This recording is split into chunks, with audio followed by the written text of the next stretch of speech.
RJD के शीर्ष नेतृत्व ने भी मान लिया है कि आपके पास लोग नहीं है, अभी तैयारी कीजिए जमीन पे, फिर उसके बाद आपको टिकट मिलेगा।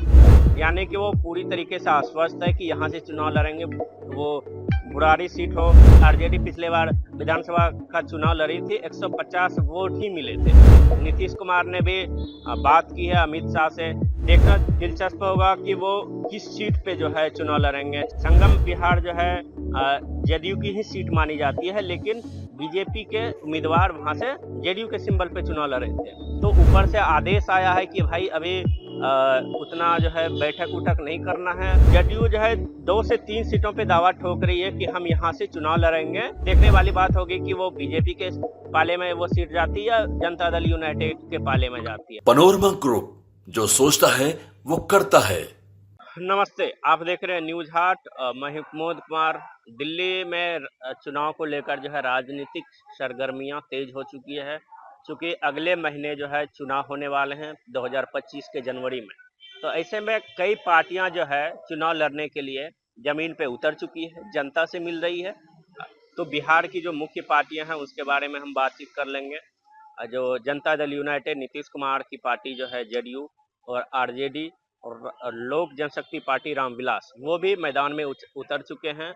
पशुपति कुमार पारस और राष्ट्र लोक जनशक्ति पार्टी, वो भी चुनाव के मैदान में उतरने के मूड में है। जाहिर सी बात है कि चुनाव का जो है महीना होने वाला है, और अलग अलग पार्टियां अपने क्षेत्र में जाने की कोशिश करेंगे, वोट बैंक को साधने की कोशिश करेंगे। ऐसे में जनता दल यूनाइटेड जो है कई सीटों पे चुनाव लड़ने की कोशिश कर रहे हैं, दावा भी ठोक रहे हैं 200%। यानी कि वो पूरी तरीके से आश्वस्त है कि यहाँ से चुनाव लड़ेंगे। वो बुराड़ी सीट हो, जहाँ से शैलेंद्र कुमार चुनाव जो है पिछले बार लड़े थे, लेकिन चुनाव हार गए थे। इस बार भी वो आश्वस्त है कि इस बार भी उन्हें टिकट मिलेगा। नीतीश कुमार ने भी बात की है अमित शाह से कि 200% जो है जेडीयू का ही उम्मीदवार होगा, शैलेंद्र कुमार ही होगा। अब देखने वाली बात होगी कि वो बीजेपी के पाले में वो सीट जाती है या जनता दल यूनाइटेड के पाले में जाती है। दूसरा सीट है संगम बिहार। संगम बिहार जो है जेडीयू की ही सीट मानी जाती है, लेकिन बीजेपी के उम्मीदवार वहां से जेडीयू के सिंबल पे चुनाव लड़ रहे थे।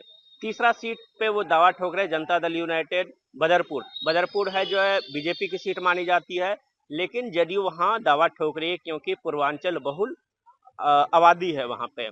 तो जेडीयू जो है 2 से 3 सीटों पे दावा ठोक रही है कि हम यहाँ से चुनाव लड़ेंगे, लेकिन दिल्ली में 70 विधानसभा सीट है, 3 सीटों पे जेडीयू चुनाव लड़ने की कोशिश करेगी, फिर लोजपा भी 1-2 सीट लेगी। तो ऐसे में भाजपा के पास 65 से 66 सीटें बचेगी। तो भाजपा के जो ग्राउंड लेवल पे काम कर रही है, कई कार्यकर्ता है जो भाजपा प्रदेश कार्यालय में टिकट मांगने की कोशिश कर रहे हैं। तो जाहिर सी बात है, दोनों गठबंधन में है अभी केंद्र में, तो दोनों पार्टियों में बैठकें का जो है दौर शुरू होगा। फिर उसके बाद क्या सीट बंटवारा को लेकर बात होती है, क्योंकि आरजेडी भी है जो बिहार की पार्टी है, यहाँ जो है चुनाव लड़ने वाली है। तो जाहिर सी बात है आरजेडी भी अलग अलग सीटों पे तैयारी कर रही है। आरजेडी ने भी घोषणा की है कि हम 15 से 20 सीटों पे हम चुनाव लड़ेंगे, 15 से 20 सीटों पे चुनाव लड़ेंगे। तो आरजेडी की तैयारी क्या है, क्या आरजेडी अलग अलग विधानसभा क्षेत्रों में उनका जो है संख्या बल है या नहीं है, क्योंकि आरजेडी पिछले बार विधानसभा का चुनाव लड़ी थी, 150 वोट ही मिले थे, या कहा जाए कि जमानत जब्त हो गए थे। तो आरजेडी की कल बैठक भी हुई थी। आरजेडी ने फैसला लिया है कि अभी जो है सदस्यता अभियान चलाएंगे, लोगों को जोड़ने की कोशिश करेंगे, फिर उसके बाद निर्णय लेंगे कहाँ कहाँ से चुनाव लड़ना है। तो ऊपर से आदेश आया है कि भाई अभी उतना जो है बैठक उठक नहीं करना है, उसके बाद ही हम निर्णय लेंगे।